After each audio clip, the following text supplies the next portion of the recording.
রমজান মুবারকের এত ফজিলত, মানুষ যখন কোন ইবাদত করে আল্লাহ পাক সেই ইবাদতের নেক আমলের সওয়াব 10 থেকে শুরু করে 700 পর্যন্ত বাড়ায় দেন। 10 থেকে শুরু করে 700 বাড়ায় দেন, ইল্লা সাওম, রোজা ছাড়া। নবীজি বলেছেন রমজান মুবারকে কেউ যদি একটি নফল কাজ আদায় করে, একটি নফল ইবাদত করে, অন্য মাসের একটি ফরজ আদায় করার সওয়াব আল্লাহ পাক নামায় আমলে দিয়ে দিবেন। রমজান মুবারকে কেউ যদি একটি ফরজ আদায় করে, অন্য মাসের 70টি ফরজ আদায় করার মতো সওয়াব আমলনামায় আল্লাহ দিয়ে দিবেন। সুবহানাল্লাহ। এই মাস আমাদের সামনে, আল্লাহু আকবার বলি, আল্লাহু আকবার বলি, আলহামদুলিল্লাহ। এই পবিত্র মাস আমাদের সামনে। এই মাসে এত সওয়াব, নফল হয় ফরজের মতো, আর ফরজ হয় 70টা ফরজের মতো। এত সওয়াব কেন হইল? আমরা না খেয়ে থাকি সেই জন্য নাকি? বলতে পারেন কেন হলো? একটি কারণ, শাহরু রমাদান আল্লাযী উনজিলা ফীহিল কুরআন। সুবহানাল্লাহ বলবেন না? এই রমজান মাস হচ্ছে সেই মাস যে মাসে আল্লাহ রাব্বুল আলামিন কোরআনে কারীমকে নাজিল করেছেন। এই মাসের মধ্যে একটি রাত আছে, খায়রুম মিন আলফি শাহর, যে রাতটি 1000 মাসের চাইতে বেশি গুরুত্বপূর্ণ আল্লাহর কাছে। সুবহানাল্লাহ। একটি রাত 1000 মাসের চাইতে গুরুত্বপূর্ণ। 1000 মাস ক্যালকুলেটর দিয়ে হিসাব করলে দেখা যায় যে 1000 মাসের 83 বছর 4 মাস হয়। তাহলে তার অর্থ কি যে একটানা 83 বছর 4 মাস ইবাদত করলে যে সওয়াব হবে, এই রাত্রে ইবাদত করলে সেই সওয়াব হবে। হতে পারে, এরকম হতে পারে, কিন্তু ব্যাখ্যাটা কি? ব্যাখ্যাটা হচ্ছে আরবিতে আলফুন শব্দ দিয়ে 1000 বোঝানো হয় না। আরবিতে যখন আলফুন বলা হয় তাহলে বোঝা যায় সংখ্যাধিক্য, বিপুল সংখ্যা, হাজার হাজার হাজার হাজার, থাউজেন্ডস এন্ড থাউজেন্ডস। এইটাকে বোঝাবার জন্য আরবিতে ব্যবহার করা হয় আলফুন, হাজার হাজার। তাহলে আল্লাহ কি বুঝাতে চাচ্ছেন?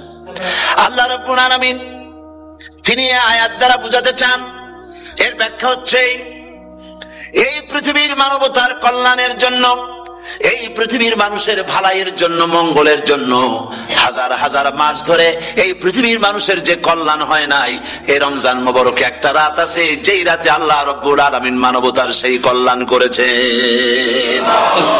সেই কল্যাণ কি দিয়ে করেছেন? শাহরু রমাদান আল্লাযী উনজিলা ফীহিল কুরআন, কোরআন নাযিল করে পৃথিবীর মানুষকে সেই কল্যাণ আল্লাহ দিয়েছেন। সুবহানাল্লাহ।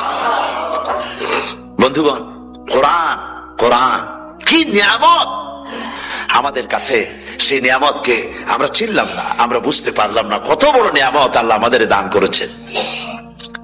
এই কোরআন যেন আপনি শুনতে পারেন, পড়তে পারেন, বুঝতে পারেন, সেই জন্য আল্লাহ রাব্বুল আলামিন শরিয়াত কি সুন্দর ব্যবস্থা করেছে। কোরআন শোনার জন্য রমজান মুবারকে তারাবিহের নামাজের ব্যবস্থা করা হয়েছে। সুবহানাল্লাহ, সুবহানাল্লাহ। যারা সব সময় পড়তে পারেন না, কোরআন তেলাওয়াত জানেন না, অথবা সারা বছর এক খতম কোরআন শরীফ পড়া হয় না, শরিয়াত কি সুন্দর বিধান করলো যে আপনি যেন 30 পারা কোরআন শরীফ শুনতে পারেন।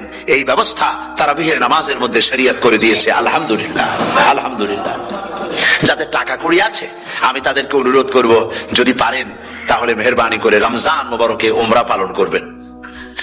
আমি উমরার নিয়ত করে এসেছি, ঢাকা থেকে উমরার নিয়ত করে এসেছি, আপনাদেরকে দেখে গেলাম। আর আমি এখান থেকে ডাইরেক্ট মদিনা মুনাওয়ারায় চলে যাব ইনশাআল্লাহ। লাইলাতুল কদর পর্যন্ত হারামাইনুশ শরীফাইনে কাটাতে চাই, নিয়ত করেছি। আপনারা দোয়া করুন আল্লাহ যেন কবুল করেন।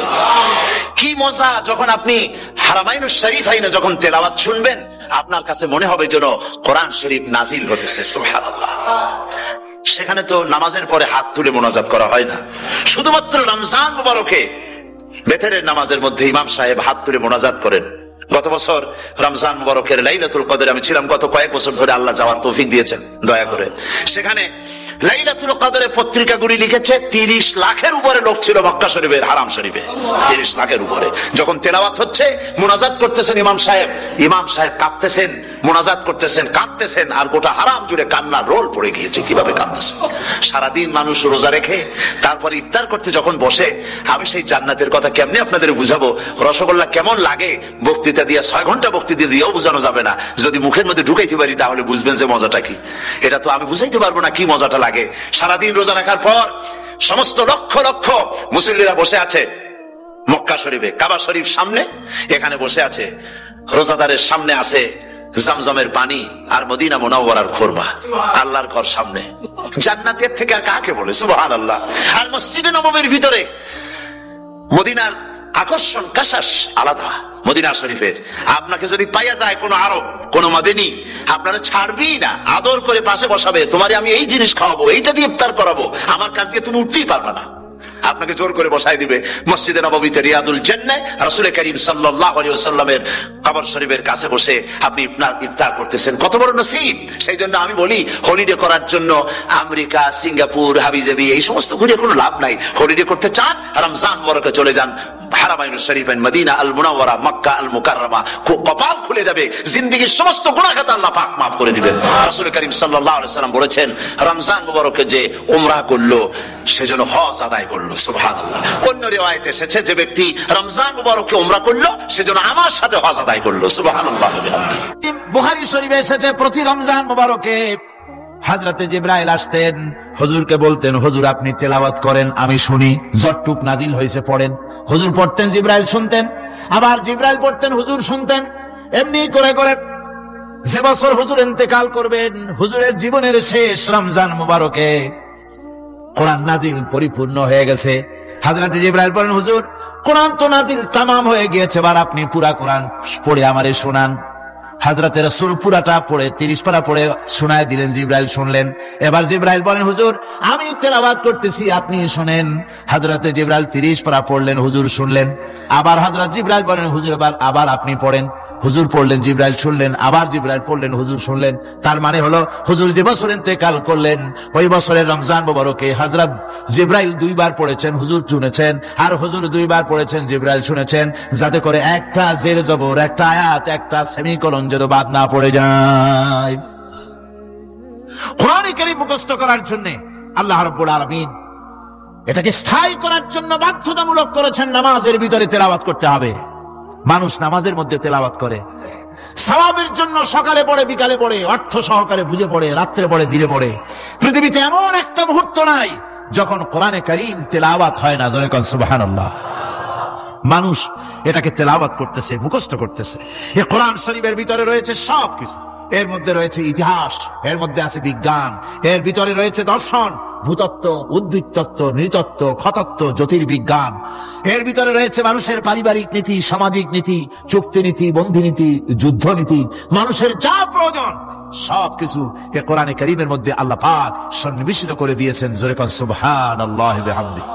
আমার ভাইয়েরা, কোরআন এর পরিচয়ের কথা বলতেছিলাম। আল্লাহ পাক কি কোরআন আমাদের শিখালেন, কোন কোরআন আমাদের শিখিয়েছেন, সেই কোরআনের পরিচিতি আপনাদের সামনে আমি তুলে ধরতেছি। আমি নিজে না, এবার কোরআন তার পরিচয় নিজেই দেবে। কেউ যদি কোরআনের কাছে জিজ্ঞাসা করে, কোরআন তুমি কোথা থেকে নাজিল হয়েছ, কে তোমাকে নাজিল করেছে, এই প্রশ্ন যদি কেউ কোরআনের কাছে করে, কোরআন নিজেই তার জবাব দিতে পারে কিনা? কোরআন নিজেই বলেন, তানজিলাম মিম্মান খালাকাল আরদা ওয়াস সামাওয়াতিল উলা। এই কোরআন নাযিল করেছেন তিনি, যিনি ওই সুউচ্চ আকাশ আর জমিনকে যিনি সৃষ্টি করেছেন, সেই আল্লাহ আমারে নাযিল করেছেন।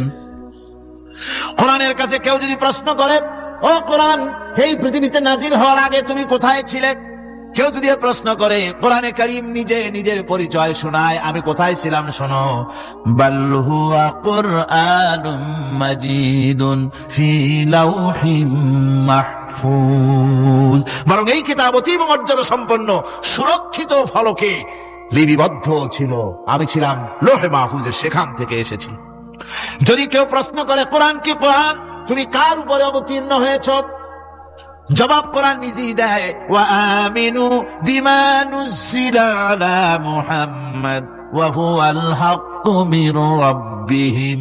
ঈমান আনো সেই জিনিসের উপরে যেটা মুহাম্মদ সাল্লাল্লাহু আলাইহি ওয়াসাল্লামের উপর অবতীর্ণ হয়েছে।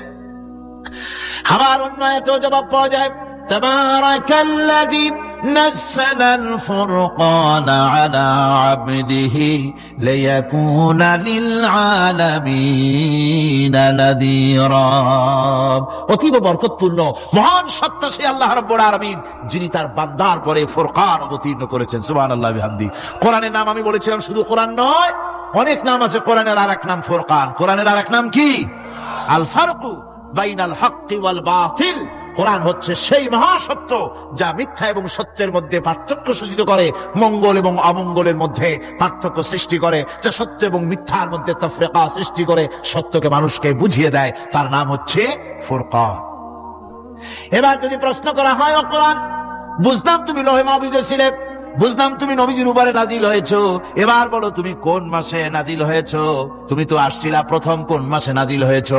এ প্রশ্ন যদি কেউ করে, কোরআন তার জবাবে বলবে, শাহরু রমাদান আল্লাযী উনজিলা ফীহিল কুরআন, রমজানের পবিত্র মাসে আমি অবতীর্ণ হয়েছি। সুবহানাল্লাহ।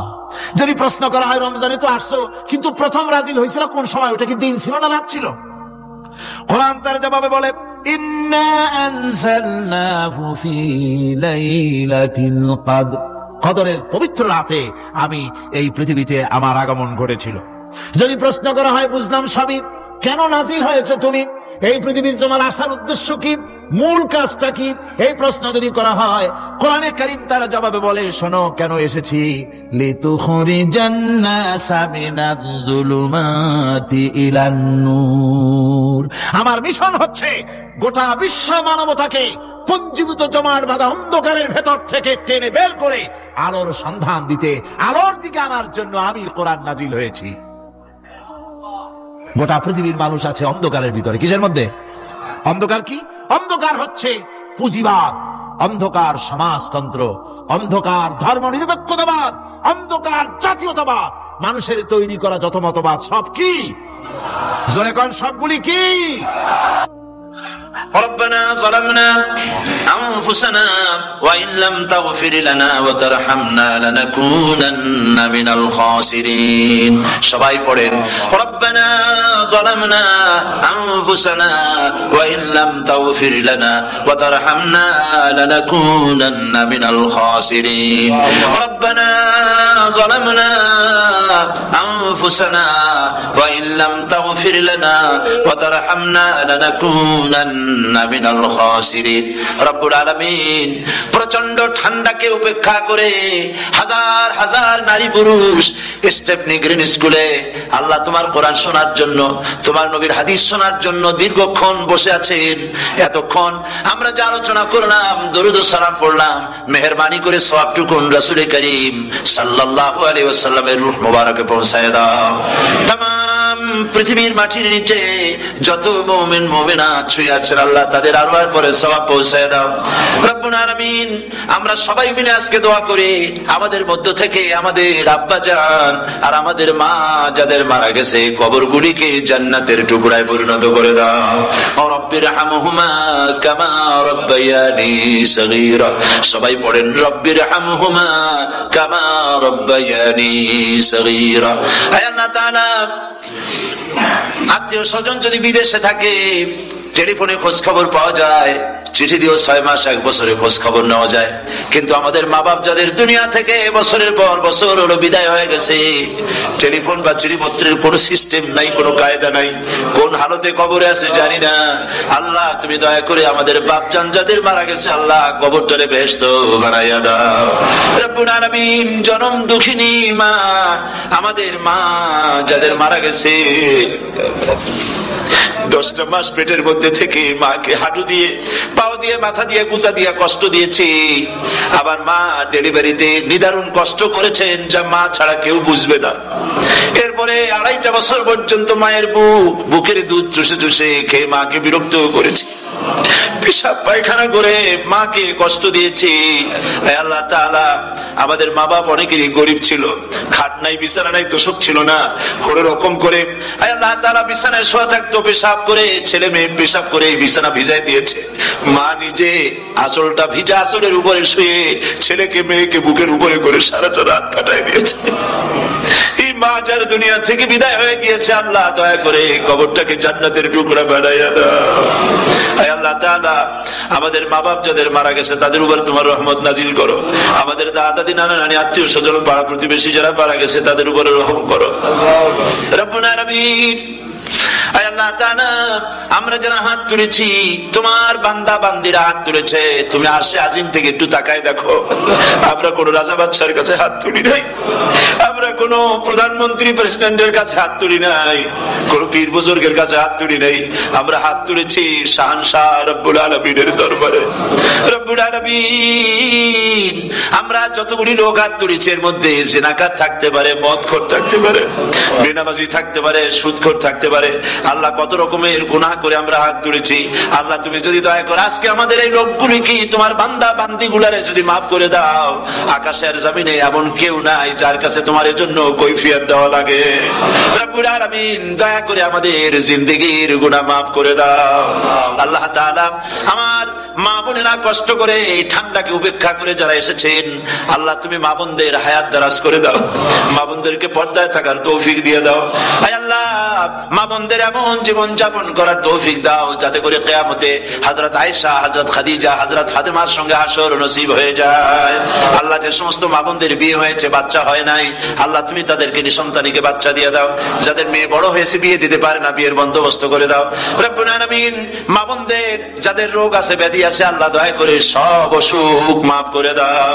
আল্লাহ, আমরা যারা হাত তুলেছি ঋণগ্রস্তদের ঋণ পরিশোধের তৌফিক দান করে দাও। আল্লাহ তাআলা, অসুখ বিসুখ যাদের আছে মাফ করে দাও। যারা নাকি হালাল ব্যবসা করে হালাল ব্যবসা বরকত দিয়ে দাও। হারাম ব্যবসা যারা করে, আল্লাহ মদের ব্যবসা যে হারাম ব্যবসা, তুমি মুসলমানদের মনের মধ্যে জাহান্নামের ভয় দিয়ে দাও। আল্লাহ, মদের ব্যবসার মতো জঘন্য ব্যবসা থেকে মুসলমানদের বাঁচাও। আল্লাহ আল্লাহ রব্বুল আলামিন, জিনা থেকে বাঁচাও, সুদ থেকে বাঁচাও, ঘুষ থেকে বাঁচাও। এই পবিত্র রমজান মাস আসতেছে, কাদের তুমি মাফ করবে তুমি জানো। আল্লাহ, এই রমজানের বরকত থেকে আমরা যেন মাহরুম না হয়ে যাই। আল্লাহ, তোমার বান্দা বান্দি আমরা যারা হাত তুলেছি, এমন রোজা রাখার তৌফিক দাও যাতে তুমি খুশি হও বাবু। আমাদের কান্দার তৌফিক দাও, সেহরি ভালোভাবে সেহরি করা, তোমাকে খুশি করার জন্য ইফতার করা, তোমার খুশির জন্য রোজা রাখা, তেলাওয়াত করা, সেজদা দেওয়া, নামাজ পড়া, জিকির করা, আল্লাহ তাআলা এগুলি বেশি বেশি করে করার তৌফিক আমাদেরকে দান করে দাও রব্বুল আলামিন।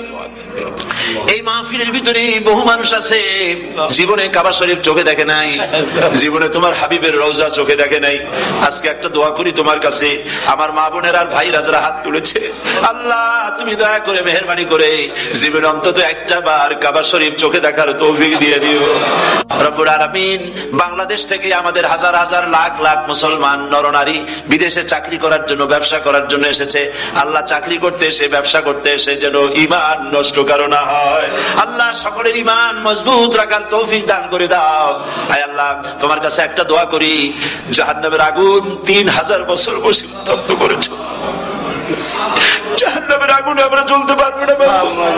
জাহান্নামের আগুন আমাদের জন্য হারাম করে দাও আল্লাহ। আল্লাহুম্মা আজিরনা মিনান নার। সকলে পড়েন আমার সাথে, আল্লাহুম্মা আজিরনা মিনান নার, আল্লাহুম্মা আজিরনা মিনান নার ওয়া আদখিলনাল জান্নাতা মাআল আবরার। আল্লাহ তাআলা, এই মানুষগুলি, এদের সাথে আমার কোনো আত্মীয়তার সম্পর্ক নেই, এদের সাথে আমার কোনো রক্তের সম্পর্ক নাই। এই মানুষগুলি, মা বোনেরা ভাইয়েরা, আমাকে তারা ভালোবাসেন দ্বীনের জন্য, আমি তাদেরকে ভালোবাসি দ্বীনের জন্য। আল্লাহ, এই ভালোবাসা যেন দুনিয়ায় শেষ না হয়, এই ভালোবাসা দিয়ে যেন কিয়ামতের দিন আমরা এক জান্নাতে থাকতে পারি, এই তৌফিক তুমি আমাদেরকে দান করে দিও আল্লাহ তাআলা। तमाम পৃথিবীর মুসলমানদের উপরে তোমার রহমত নাজিল করো, বাংলাদেশের উপরে রহমত নাজিল করো, চেচনিয়া বুজনিয়ার উপরে রহম করো আল্লাহ। চেচনিয়ার মুসলমানদের দেখার কেউ নাই তুমি ছাড়া বাবু, তুমি রক্ষা করো। রাশিয়াকে দুর্বল করে দাও, চেচনিয়ার মুসলমানদেরকে আজাদ করে দাও, কাশ্মীরকে আজাদ করে দাও, দুনিয়ার সমস্ত স্বাধীনতাকামী মুসলমানদেরকে স্বাধীন বানায় দাও আল্লাহ তাআলা। নতুন শতাব্দীতে মুসলমানদেরকে আর মেরো না আল্লাহ। আমরা বুঝতে পেরেছি আমরা নাফরমান, সেই জন্য তুমি রাগ করেছো, সেই জন্য তুমি আমাদের মারতেছো, কাফের দিয়ে মারতেছো আল্লাহ। আল্লাহ, তুমি আমাদেরকে মাফ করে দাও, নতুন শতাব্দীতে ইসলামের বিজয় দিয়ে দাও আল্লাহ। বিজয়ের আমরা তো আশাও করতে পারি না, যেহেতু আমরা গুনাহগার। সাহাবায়ে কিরামদের সেই কোয়ালিটি আমাদের মধ্যে নাই আল্লাহ। তুমি দয়া করে তোমার হাবিবের সাদকায় নতুন শতাব্দী, ইসলামের শতাব্দী আল্লাহ তুমি দয়া করে বানাই দিও আল্লাহ রব্বুল আলামিন। আমি জানি না কে কোন দুঃখ নিয়ে এখানে এসেছে, আমি সকলকে কয়েক সেকেন্ড ছেড়ে দিলাম, মাথা নিচু করে চক্ষু বন্ধ করে আল্লাহর কাছে আপনাদের মনের কথাটা বলেন, আল্লাহ পাক দোয়া কবুল করবেন ইনশাআল্লাহ।